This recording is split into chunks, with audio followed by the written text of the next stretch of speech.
My name is Joseph Bradley. I lead business development and partnerships for Heirloom. We're a company that's focused on digital identity, and I'm going to tell you a little bit about that and give you a sense of our approach. So, who cares about identity? We all do. Every single day, multiple times a day. In the physical world, we interact with our identity in a very, very nuanced capacity. When you checked into this hotel and you got your key card and you used it to get into your room, that's an aspect of your identity. Your bank card and the PIN number associated with that, that's an aspect of your identity, right? So let's drill down a little bit and kind of frame up these data points that float around us in the physical world, because we're going to think about mapping that over to digital surfaces. So what are some of these data points, right? These could be things that we say about ourselves, right? I'm Joseph, I like bluegrass music, right? My favorite color is red. So these are kind of squishy things, but nevertheless, they're a part of me, of my identity and my personality. These could be things that other people say about us that are important, but maybe less important to verify, right? Joseph's my colleague. Joseph was my classmate. Things like that, right? And then we kind of get a little bit further down the stack and we get to very important information about us that very well may have a material impact on our daily lives, right? These are things like hard skill sets that we've acquired over the years, certificates we have, a driver's license that's issued from a specific jurisdiction. These things matter in our daily lives. So, what are some problems that are associated with verifying these data points? Well, unfortunately, sometimes people have an incentive to maybe stretch the truth a little bit, maybe even tell a full-out lie, right? I mean, a lie is really just a bet that the truth's pretty hard to discover. So what do we do about that, right? We give people documents. We give people, contextualized. Some of my data points are contextualized in this document. This is information that the government needs to say that Joseph is who he says he is, and I can present this at different ports of entry to travel as I need to. But there's a problem with these documents, right? I am guaranteeing you that somewhere in the city of Amsterdam, somebody can make a pretty good copy of this. And depending on the context that I need to use it, it might work, right? So they're just not that good. I mean, there are ways to game these documents. Additionally, as we think about our world transitioning to the types of interactions that are driven by digital surfaces everywhere, this type of verification on these data points around us, using a paper passport, for example, it's relatively slow, and they are expensive to operate. This is from an administrative perspective. So what if? What if there were a public immutable ledger? I don't know if you guys know anything about that, but I'm crossing my fingers here. What if, right? So let's drill down and think about now what we're going to do is we're going to go from this kind of physical description of identity in the world that I started with, and we're going to think about mapping this over to digital space. There's a very interesting idea that I'm sure you guys have heard of called self-sovereign identity, right? And it's a very powerful model of thinking about how to bring this nuanced cloud of information that kind of ebbs and flows with us as we move through life into the digital space.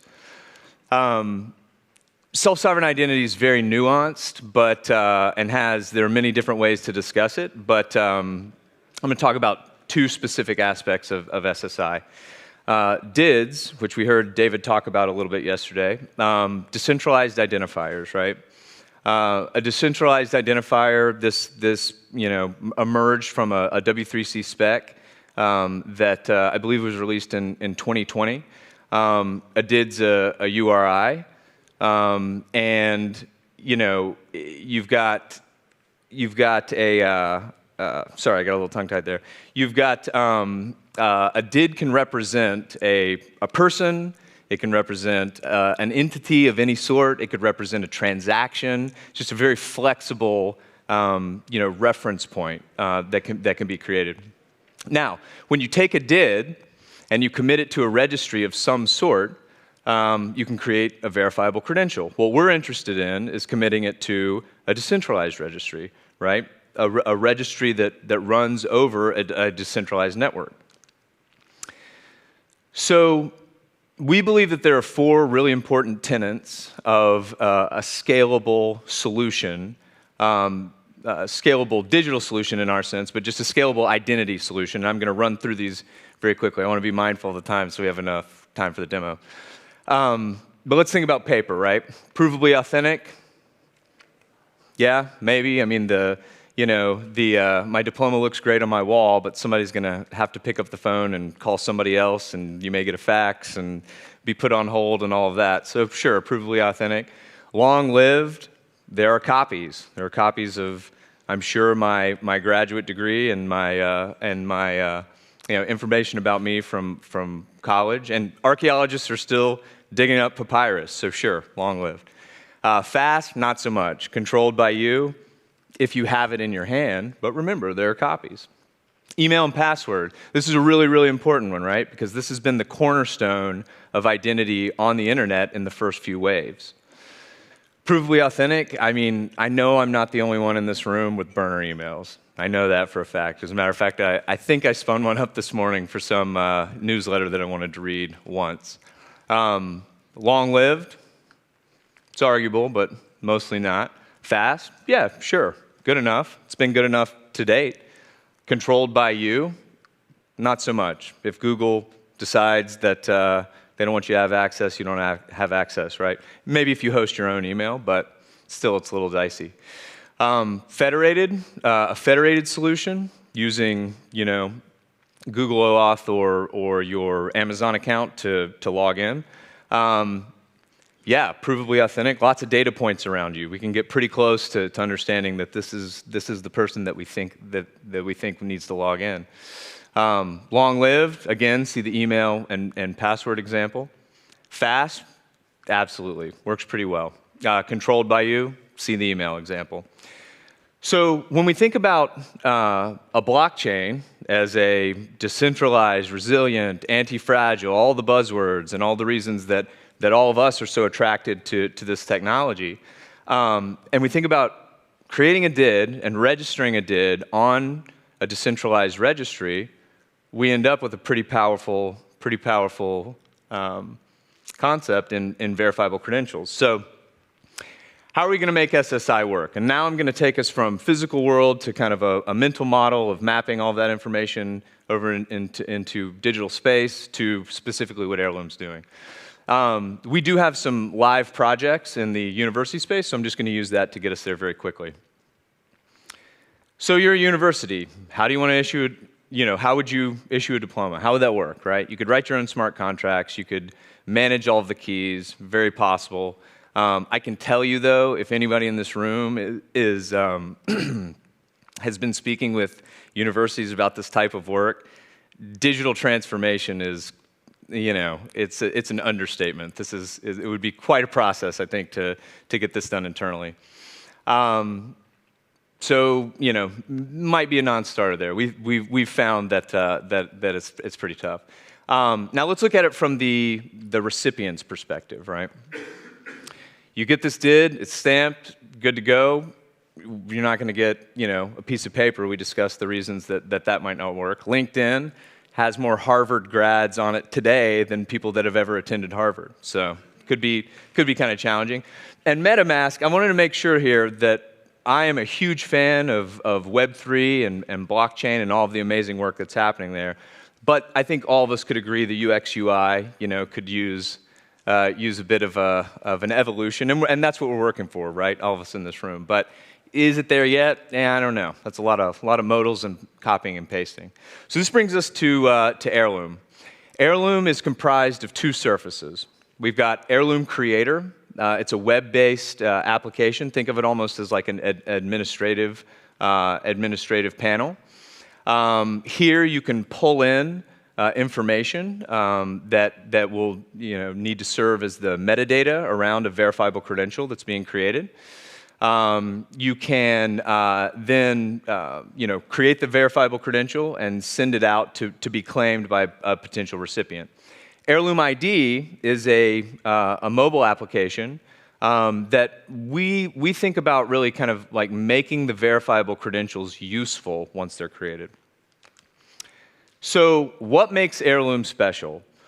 Our entire goal, and I know this is something we talk a lot about at these conferences, but just to drive this point, our entire goal is just to abstract away the complexity of this really, really interesting concept of self-sovereign identity run over some relatively complex workflow, and just make it easy to use. So I'm going to invite Maggie up for just a second here, and I'm going to give a brief voiceover of our demo.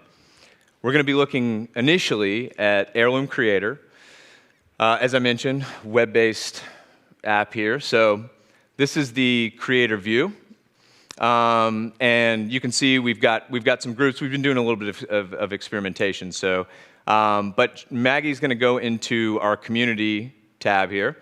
And this is Friends of Heirloom. So what we do as a kind of community building tool is that we use we have this idea called Friends of Heirloom. When we meet people, we'll send them a Friends of Heirloom verifiable credential. They can then see our workflow, download the credential, and then use it. And I'll show you how we'll use it here. But it's a community building tool. So from here, we're going to issue more credentials. We've got a credential design tool that we've developed, and we allow folks to drop in artwork to kind of make the credential look as they need it to look. And then we're going to hit next. And from this screen, what we're going to do is drop in a CSV.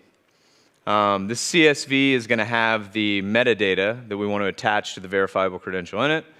It'll go into Creator, and it will be parsed and the information properly placed, and then we're going to hit next. We've got this final screen before we issue the credential.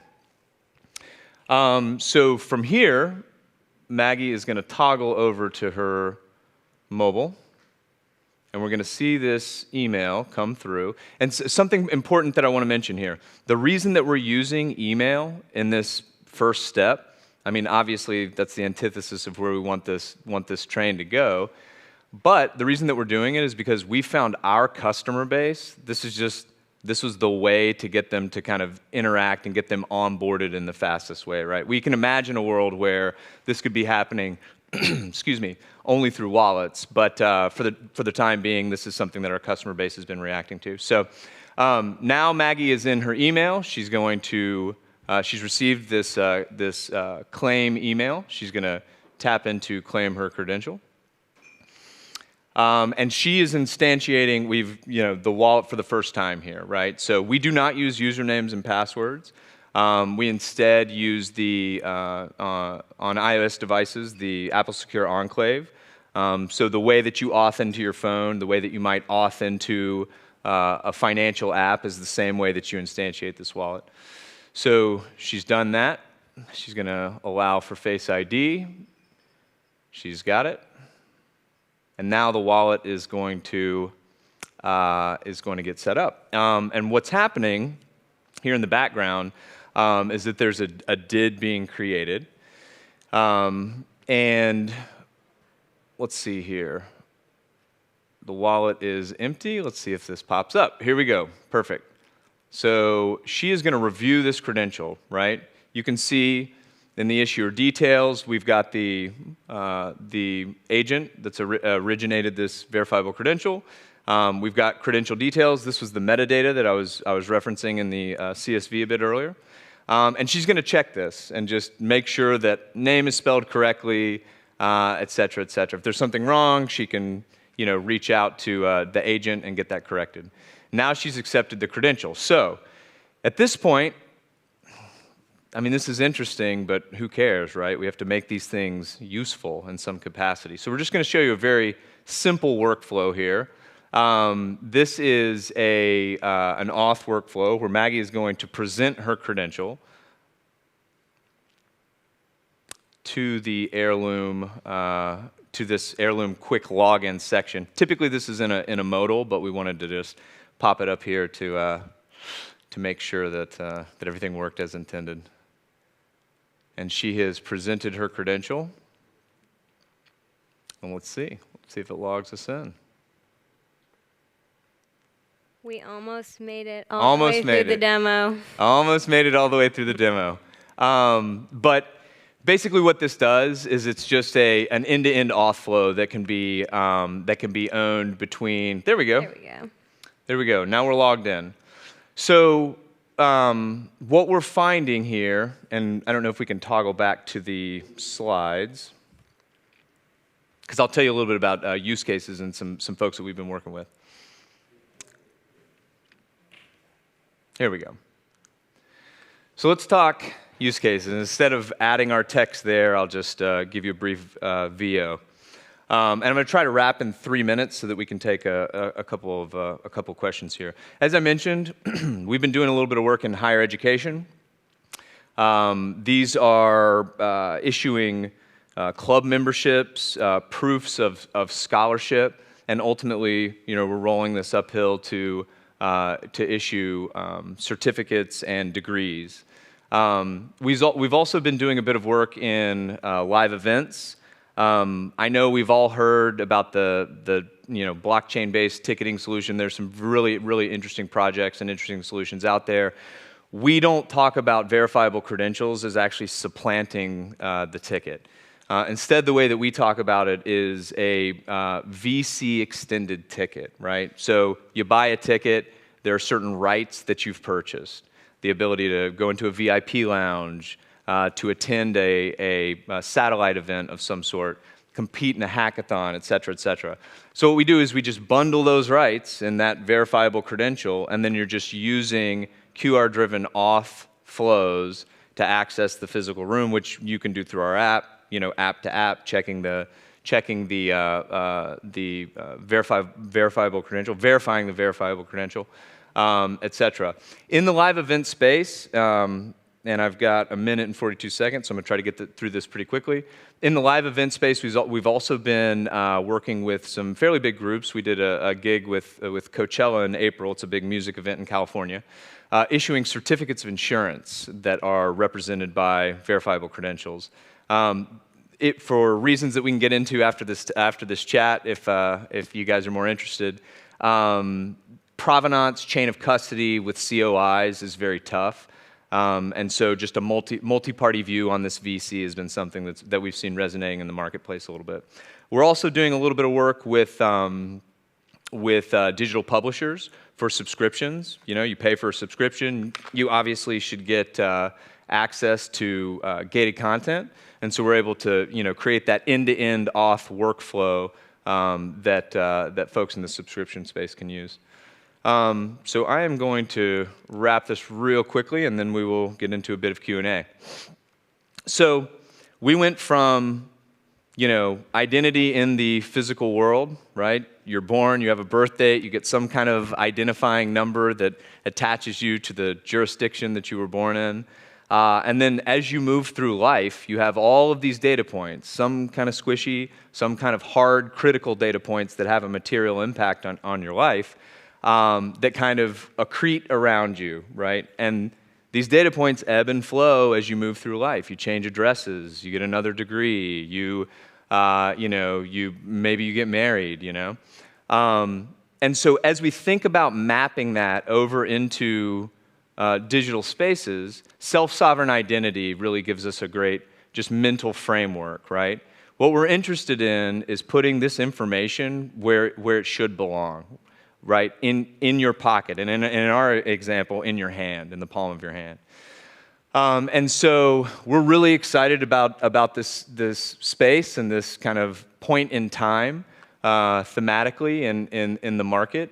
We think that identity solutions are going to be certainly the next big thing, but are going to be very important for most of what we do on the internet moving forward. And we think that for the internet to scale in the way that it certainly looks like it's scaling, these solutions are going to be necessary for both people and machines. So that was a little bit about Heirloom, and I appreciate you joining me on this final day and the final hours of this conference. And thank you for your time.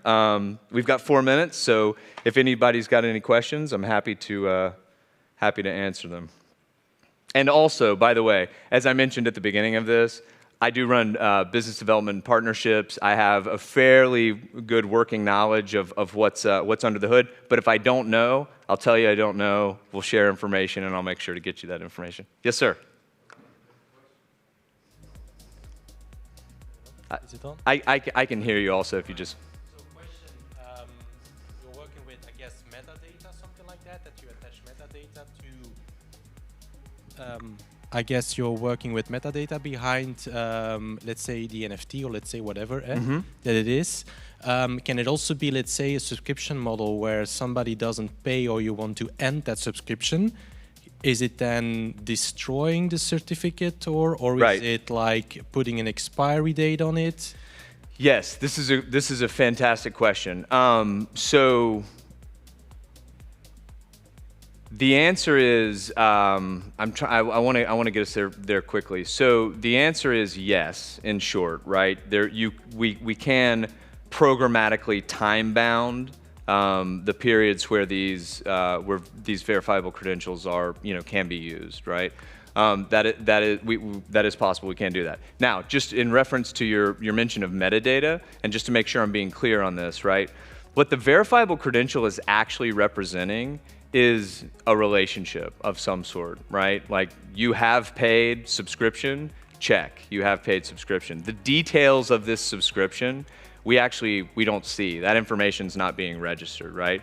So the purposes of attaching metadata to the VC is really just to make sure that the recipient has some sort of information that they're able to just through a GUI in a simple way, kind of go through and understand that this verifiable credential is meant for them, and to pull that down. So I hope I didn't overcomplicate the question. The short answer is yes, programmatically we can do that. But the longer answer just about the metadata is that's really why it's in there and why it exists. But ultimately, the personal information about a recipient, that's not being stored on chain, right? Instead, we're just kind of pointing to this existing relationship between counterparty and party.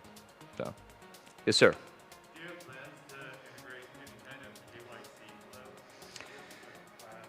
Yeah, so this is a fantastic question, and thank you for asking. We are certainly getting some data from the marketplace. We'll say that that programmatic enforcement of KYC is going to be really, really important, right? I will say that, and I don't know if anybody here has kind of done a deeper dive on the KYC space, but it is very complicated. And in some bizarre way, and I only have a few seconds here, so I won't get into it. But it's almost like a patch for a pretty broken system, right? So it's not that the technology is necessarily complicated; it's just the process of banks and their charters and how that all works is a little bit complicated. So short answer is yes. Longer answer is something we're really excited about is programmatic enforcement of that. We have done a little bit of work in the space, but if you're currently working in that space, we'd love to catch you off stage and talk a little bit about it. Got probably time for one more question if anybody's got one. Excellent. Well, thank you so much for lending us a bit of your time so late in the day, and hope you enjoyed the conference.